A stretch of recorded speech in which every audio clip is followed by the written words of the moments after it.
যারা সম্বর্ধনা জ্ঞাপন করছেন একটু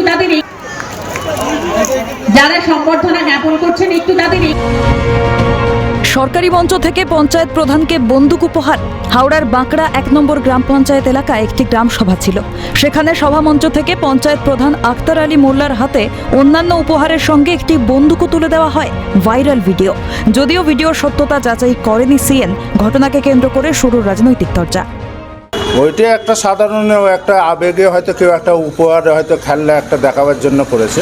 হ্যাঁ, দেখেছেন তো। আর ওইটা যেভাবে হয়তো প্রচার চালাচ্ছে, সেইটা ঠিক না প্রচার চালানোটা, যেহেতু ওইখানে তো অনেকেই ছিল আর ওই রকম সেরকম কোনো ব্যাপার নেই। পঞ্চায়েত প্রধানের দাবি ওটা খেলনা বন্দুক।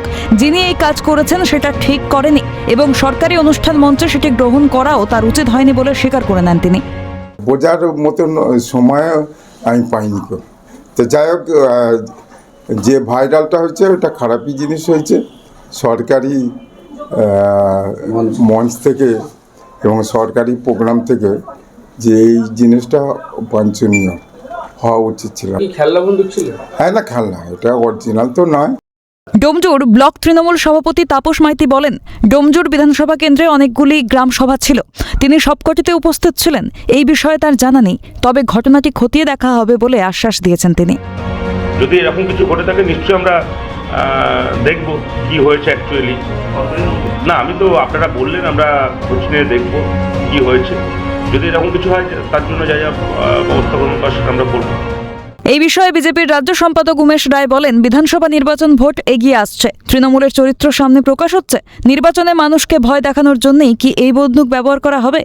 1 নম্বর পঞ্চায়েতের প্রধান আক্তার হোসেন মোল্লা তিনি পঞ্চায়েত সভাতে সার্বজনিকভাবে উপহার পাচ্ছেন দুনালি বন্দুক।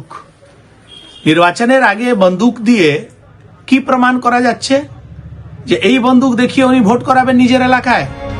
সরকারি মঞ্চ থেকে কিভাবে পঞ্চায়েত প্রধানের হাতে তুলে দেওয়া হলো বন্দুক? সত্যিই কি সেটা খেলনা? যদি তাই হয় তাহলে কেনই বা বন্দুক তুলে দেওয়া হলো? তবে এটি কিসের ইঙ্গিত? হাওড়া থেকে দেবকুমার দেওর রিপোর্ট, ক্যালকাটা নিউজ।